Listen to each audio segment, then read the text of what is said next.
Good evening সবাইকে। আমার নাম কেলভিন এবং আমি একজন প্রহরী।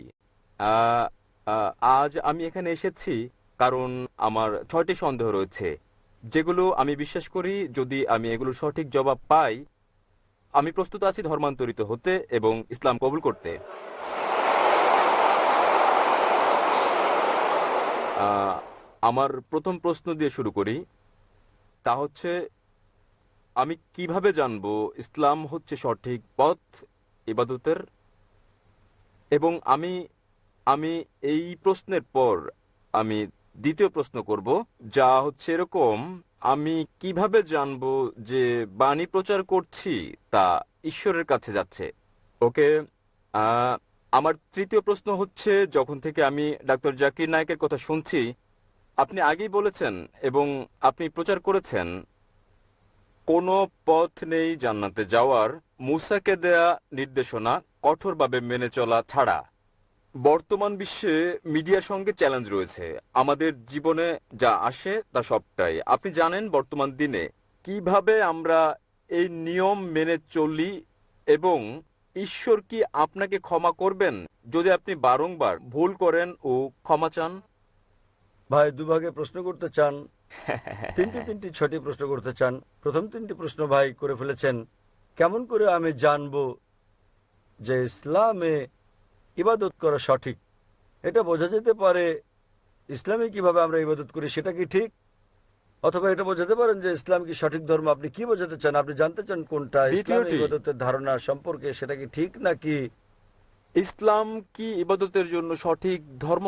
ভাই প্রথমে যে প্রশ্ন করেছেন তিনি জানতে চান কিভাবে তিনি জানবেন যে ইসলাম সঠিক ধর্ম আমাদের অনুসরণের জন্য, এবং দ্বিতীয় অংশ একই রকম, আমরা কিভাবে জানবো যে ইসলাম একমাত্র সত্যি। Yes sir.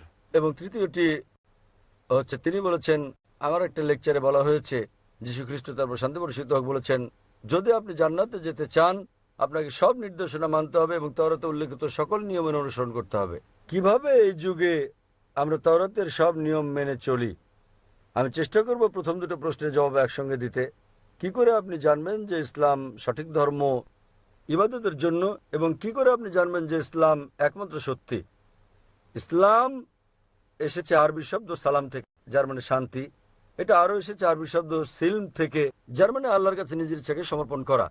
ইসলাম মানে সর্বশক্তিমান ঈশ্বরের কাছে নিজের ইচ্ছাকে সমর্পণ করে শান্তি অর্জন করা। এবং কোন গ্রন্থের দাবি যে সেটা ঈশ্বরের বাণী, যে কোনো ধর্মকে প্রমাণ দিতে যে এটা সর্বশক্তিমান ঈশ্বরের কাছ থেকে এসেছে, এই ওহী, এই গ্রন্থ, এই ধর্মকে সময়ের পরীক্ষায় উত্তীর্ণ হতে হবে। অতীতে সেটা ছিল অলৌকিকতার যুগ এবং মহিমান্বিতকরণ হচ্ছে অলৌকিকের অলৌকিক। পরে আসলো সাহিত্য এবং কাব্যের যুগ। মুসলিম ও অমুসলিম আরব পণ্ডিতেরা একই সুরে তারা দাবি করলেন যে মহিমান্বিত কোরআন ছিল পৃথিবীর বুকে সবচেয়ে ভালো আরবি সাহিত্য। তবে বর্তমানে যদি কোনো ধর্মগ্রন্থ কাব্যিক ঢঙে বলে যে পৃথিবী সমতল, আধুনিক দুনিয়াকে তা গ্রহণ করবে? খুবই স্বাভাবিক না, কারণ বর্তমান হচ্ছে বিজ্ঞান ও প্রযুক্তির যুগ। তাহলে যদি আপনি এই পরীক্ষাটা করেন বিজ্ঞান ও প্রযুক্তির, বর্তমান সময়ে ধর্মগ্রন্থসমূহের যেগুলো আমাদের কাছে আছে, বিশ্বের বিভিন্ন ধর্মের সকল ধর্মগ্রন্থ পরীক্ষায় ফেল করেছে কোরআন ছাড়া। আর আমি একটা লেকচার দিয়েছি কোরআন ও আধুনিক বিজ্ঞান সাংঘর্ষিক নাকি সামঞ্জস্যপূর্ণ বিষয়ের উপর।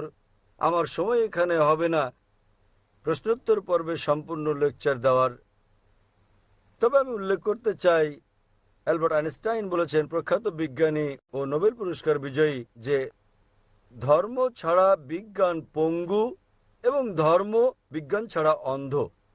আমি আপনাদের মনে করিয়ে দিচ্ছি, মহিমান্বিত কোরআন কোনো বিজ্ঞানের গ্রন্থ নয় SCIENCE, বরং এটা একটা নিদর্শনের গ্রন্থ SIGNS, এবং এতে ৬,০০০-এর বেশি নিদর্শন রয়েছে। মহিমান্বিত কোরআনে ৬,০০০-এর বেশি আয়াত আছে, যার মধ্যে ১,০০০-এর বেশি আয়াত বিজ্ঞান নিয়ে বলেছে।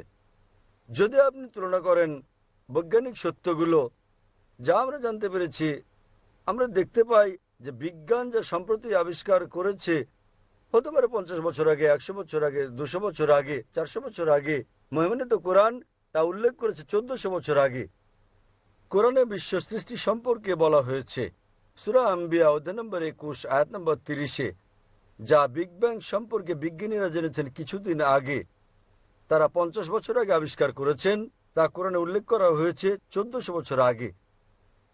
আমরা জেনেছি যে পৃথিবী বর্তুলাকার, যখন 1577 সালে স্যার ফ্রান্সিস ড্রেক জাহাজে করে পৃথিবী ভ্রমণ করেন। পবিত্র কোরআন বলছে সূরা নাজিয়াত অধ্যায় নম্বর 79 আয়াত নম্বর 30-এ, আমি পৃথিবীকে ডিম্বাকৃতি বানিয়েছি। والأرض بعد ذلك دحاها। উট পাখির ডিমের কথা বলা হয়েছে এবং আমরা জানি উট পাখির ডিম ডিম্বাকৃতি হয়। আমরা আগে ভাবতাম যে চাঁদের আলো তার নিজস্ব আলো। সম্প্রতি জানতে পেরেছি 100 বছর আগে, 200 বছর আগে, 300 বছর আগে যে চাঁদের আলো প্রতিফলিত আলো তার নিজস্ব আলো নয়। এ কথা কোরআনে উল্লেখ করা হয়েছে 1400 বছর আগে সূরা ফুরকান অধ্যায় নম্বর 25 আয়াত নম্বর 61-তে। তাহলে কে এসব তথ্য কোরআনে উল্লেখ করতে পারেন যা আমরা সম্প্রতি জানতে পেরেছি? আগে যখন আমি পড়তাম স্কুলে, আমি শিখেছিলাম যে সূর্য ঘুরে কিন্তু আবর্তিত হয় না এর নিজ অক্ষে। কোরআনে উল্লেখ আছে সূরা আম্বিয়া অধ্যায় 21 আয়াত নম্বর 33, সূর্য ঘোরার পাশাপাশি নিজ অক্ষে আবর্তনও করে। আজ বিজ্ঞান জানতে পেরেছে যে সূর্য ঘোরে, এছাড়াও নিজ অক্ষে আবর্তন করে, যা কোরআনে উল্লেখ করা হয়েছে 1400 বছর আগে। এভাবে কোরআনে বলা হয়েছে উদ্ভিদ সম্পর্কে, জীব সম্পর্কে, প্রাণী সম্পর্কে, ভ্রূণবিদ্যা সম্পর্কে, জিন সম্পর্কে। এসব আমরা সম্প্রতি জেনেছি বিজ্ঞানে 50 বছর আগে, 100 বছর আগে, 300 বছর আগে, 500 বছর আগে। তাই যদি আপনি আজ বিজ্ঞানের এই পরীক্ষা চালান সকল ধর্মগ্রন্থের উপর, কেবল যে ধর্মগ্রন্থটি এতে উত্তীর্ণ হবে সেটি হচ্ছে পবিত্র কোরআন। আজও বিজ্ঞান এতটা অগ্রসর হতে পারেনি যে তারা সবকিছু জেনে ফেলেছে। তাই আমি লোকজনকে বলি, যদি আপনারা কোরআনকে বিশ্লেষণ করেন, আমরা জানতে পারি প্রায় 80% যা কোরআনে বিজ্ঞান সম্পর্কে বলা হয়েছে, আজ বিজ্ঞান নিশ্চিত করেছে যে এটা পুরোপুরি সঠিক। হতে পারে 20%-এর মতো অস্পষ্ট, না সঠিক না ভুল। তাই আমার যুক্তি বলছে যখন 80% পুরোপুরি সঠিক, বাকি 20%ও ইনশাল্লাহ সঠিক হবে। তাই এটা একটা যৌক্তিক বিশ্বাস। কোরআনে এরকম একটা তো নেই যেটা বৈজ্ঞানিক গবেষণায় ভুল প্রমাণিত হয়েছে। কোনো হাইপোথিসিস থাকতে পারে যা কোরআনের সঙ্গে সঙ্গতিপূর্ণ নয়, কিন্তু কোরআনে এরকম একটি আয়াত নেই যা কোনো বৈজ্ঞানিক গবেষণায় ভুল প্রমাণিত হয়েছে। তাই এর উপর ভিত্তি করে যদি আপনি এই পরীক্ষা চালান যে কোনো ধর্মগ্রন্থে, কেবল যে ধর্মটি, যে ধর্মগ্রন্থটি এই পরীক্ষায় উত্তীর্ণ হয় তা হচ্ছে ইসলাম ও কোরআন। আমি প্রস্তুতি পর্ব শুরু করেছিলাম কোরআনের একটা আয়াত পাঠ করে সূরা ইসরা থেকে অধ্যায় নম্বর 17 আয়াত 81, যাতে বলা হয়েছে, وقل جاء الحق وزهق الباطل إن الباطل كان زهوقا। বলো সত্য এসে গেছে এবং মিথ্যা বিলুপ্ত হয়ে গেছে। আসলে মিথ্যা তার প্রকৃতিগত কারণে বিলুপ্ত হবে। তাহলে আপনি পরীক্ষা চালালে কেবল যে ধর্মটি পরীক্ষায় উত্তীর্ণ হয়, একমাত্র সত্য ধর্ম যা বিকৃত নয়। সেজন্য উইলিয়াম মোর বলেন, কেবল যে ধর্মগ্রন্থ, তিনি বলেছিলেন 200 বছর আগে ইসলামের সমালোচক হিসেবে, কেবল যে ধর্মগ্রন্থটি যেটি বিকৃত করা হয়নি এবং যেটি বিশুদ্ধতা রক্ষা করেছে 1400 বছর ধরে, সেটি হচ্ছে পবিত্র কোরআন। তাই এইসব তথ্যের উপর ভিত্তি করে কেবল যে ধর্মের কথা আমরা ভাবতে পারি, আমরা বুঝতে পারি এবং বিশ্বাস করতে পারি যা সত্য এবং সঠিক, সেটা কোরআন। আপনার তৃতীয় প্রশ্ন নিয়ে বলি যে আমি আমার লেকচারে বলেছি যীশু খ্রিস্ট তারপর শান্তি পরিষদক বলেছেন যে আপনাদের ওল্ড টেস্টামেন্টের হিতোপদেশ অনুসরণ করতে হবে। আমি বাইবেলের উদ্ধৃতি দিয়েছি গসপেল অফ ম্যাথিউ অধ্যায় নম্বর 5 অনুচ্ছেদ নম্বর 17 থেকে 20, যেখানে যীশু খ্রিস্ট তারপর শান্তি পরিষদক বলেছেন যে যতক্ষণ পর্যন্ত তোমার ন্যায়পরায়ণতা ধর্মগুরু ও ফরিসীদের ন্যায়পরায়ণতাকে অতিক্রম না করে, কোনোভাবে কোনো উপায়েই তুমি স্বর্গরাজ্যে যেতে পারবে না। তাই আপনাকে ভালো খ্রিস্টান হতে হলে যীশু খ্রিস্টের তার উপর শান্তি বর্ষিত হোক সময়, যদি আপনি স্বর্গে যেতে চান, আপনাকে ওল্ড টেস্টামেন্টের সব হিতোপদেশগুলো মেনে চলতে হবে। আপনি পারবেন না বিন্দু বিসর্গ হেরফের করতে। যদি তা করেন তাহলে আপনাকে স্বর্গের রাজ্যে ডাকা হবে না। তাহলে বাইবেলের এই অনুচ্ছেদের উপর ভিত্তি করে গসপেল অফ ম্যাথিউ অধ্যায় নম্বর 5 অনুচ্ছেদ 17 থেকে 20 আপনাকে মানতে হবে প্রতিটি আইন ওল্ড টেস্টামেন্টের। এবং আপনার প্রশ্নটা ছিল খুবই ভালো এবং অত্যন্ত যৌক্তিক। কিভাবে আমরা এই যুগে মানব ওল্ড টেস্টামেন্টের সবকিছু, যা খুবই কঠিন? আমি একমত আপনার সঙ্গে। সে কারণে যীশু খ্রিস্ট তারপর শান্তি পরিষদ হোক আরো বলেন গসপেল অফ জন অধ্যায় নম্বর 16 অনুচ্ছেদ 12 থেকে 14, তিনি বলেন, তোমাদেরকে আমার অনেক কথা বলার আছে, কিন্তু এখন তোমরা তা সহ্য করতে পারবে না। যখন সত্যের আত্মা আসবেন, তিনি তোমাদের সত্যের দিকে নিয়ে যাবেন। তিনি নিজে থেকে কিছু বলবেন না, তিনি যা শুনবেন তাই বলবেন। তিনি আমাকে গৌরবান্বিত করবেন। এখানে যীশু খ্রিস্ট, তার উপর শান্তি বর্ষিত হোক, ভবিষ্যৎবাণী করেছেন সর্বশেষ ও চূড়ান্ত পয়গম্বর, সর্বশেষ ও চূড়ান্ত নবী মুহাম্মদ সাল্লাল্লাহু আলাইহি সাল্লামের। অর্থাৎ যখন তিনি আসবেন, তিনি তোমাদের সব সত্যের দিকে নিয়ে যাবেন। তার মানে যীশু খ্রিস্ট, তার উপর শান্তি বর্ষিত হোক, জানতেন বাইবেলে যা বর্ণিত আছে তা সবকিছু অনুসরণ করা যাবে না।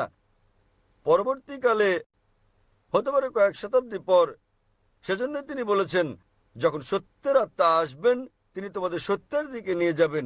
নবী মুহাম্মদ সাল্লাল্লাহু আলাইহি সাল্লাম সম্পর্কে বলেছেন। তাই শেষ সময়ে হতে পারে অনুসরণ করা সম্ভব ছিল উল্লেখিত বিধিনিষেধগুলো ওল্ড টেস্টামেন্টের এবং নিউ টেস্টামেন্টের। কিন্তু যীশু খ্রিস্ট, তার উপর শান্তি বর্ষিত হোক, বলেছেন যখন সর্বশেষ ও চূড়ান্ত নবী মুহাম্মদ সাল্লাল্লাহু আলাইহি সাল্লাম আসবেন, তোমরা তাকে মেনে চলবে। তাই আজও একজন ভালো খ্রিস্টান হতে হলে এক ঈশ্বরে বিশ্বাস করা ছাড়াও নবী মুহাম্মদ সাল্লাল্লাহু আলাইহি সাল্লামকে বিশ্বাস করতে হবে। আশা করি উত্তরটা পেয়েছেন ভাই। এবারে আপনার অপর প্রশ্ন। অপর প্রশ্নটি আসছে খ্রিস্টান পটভূমিতে একটি খ্রিস্টান পরিবার থেকে।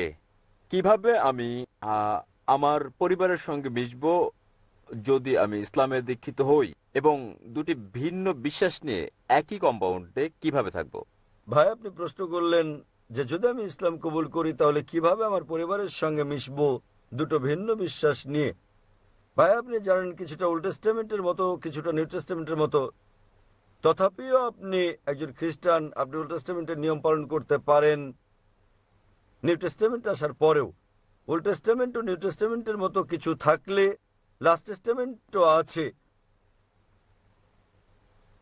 মহিমান্বিত কোরআন সর্বশক্তিমান ঈশ্বরের লাস্ট টেস্টামেন্ট, এবং এই মহিমান্বিত কোরআনে একজন নবীও বাদ যাননি যাদের নাম বাইবেলে উল্লেখ আছে।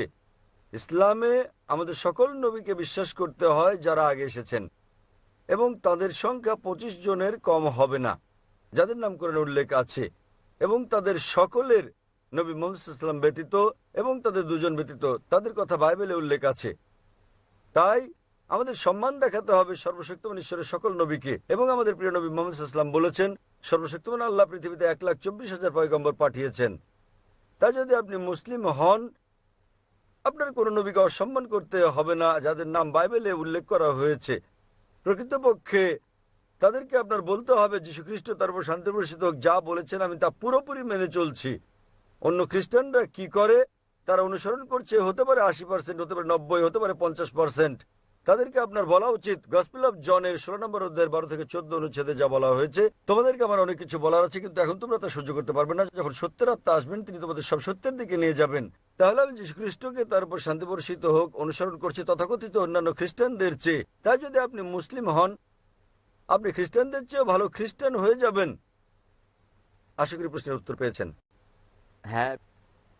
আপনার পঞ্চম প্রশ্নটি কি? আমার সব প্রশ্ন শেষ হয়ে গেছে।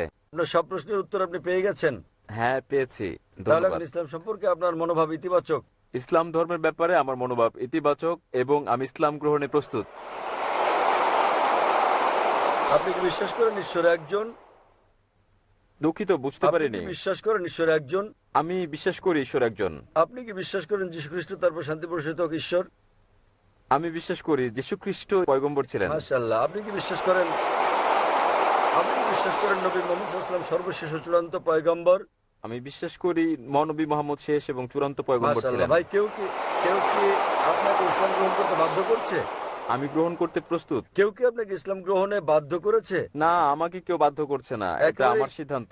আমি নিজের সিদ্ধান্ত তার নিচ্ছি। মানে আপনি নিজের ইচ্ছায় ইসলাম ধর্ম গ্রহণ করছেন? একেবারে আমার অন্তর থেকে। কারণ কাউকে জোর করে ইসলামে দীক্ষিত করা আমাদের ধর্মে নিষিদ্ধ। এমনকি বিশ্বের বেশিরভাগ দেশের আইনও এটা নিষিদ্ধ। তাহলে আপনি স্বেচ্ছায় কবুল করছেন ইসলাম? ইনশাল্লাহ। আমি সম্পূর্ণ স্বেচ্ছায় ইসলাম গ্রহণ করছি। আমি আরবিতে বলবো এবং ইনশাল্লাহ শুনে শুনে আপনি বলবেন। আশহাদু আশহাদু আল্লাহ আল্লাহ ইলাহা ইল্লাহা ইল্লাল্লাহ ইল্লাল্লাহ ওয়া আশহাদু ওয়া আশহাদু আন্না আন্না মুহাম্মাদান মুহাম্মাদান আবদুহু আবদুহু ওয়া রাসূলুহু। ওয়া রাসূলুহু। আমি সাক্ষ্য দিচ্ছি আমি সাক্ষ্য দিচ্ছি আমি সাক্ষ্য দিচ্ছি যে যে কোনো ইলা নেই কোনো ইলাহ নেই আল্লাহ ছাড়া, আল্লাহ ছাড়া, এবং এবং মুহাম্মদ মুহাম্মদ হচ্ছেন হচ্ছেন পয়গম্বর পয়গম্বর এবং আল্লাহর বান্দা। এবং আল্লাহর বান্দা। মাশাআল্লাহ, আপনি মুসলিম হয়ে গেছেন। ধন্যবাদ। এবং আমি আল্লাহ সুবহানাহু ওয়া তাআলার কাছে প্রার্থনা করি তিনি যেন আপনাকে পথ দেখান এবং তিনি আপনাকে সাহায্য করেন আপনার পরিবারকে শান্তির ধর্মে দীক্ষিত হতে। এবং আমি আল্লাহ সুবহানাহু ওয়া তাআলার কাছে প্রার্থনা করি তিনি যেন আপনাকে উত্তম পুরস্কার দেন এই দুনিয়ায় এবং একই রকম পরকালে। আলহামদুলিল্লাহ, আমিন।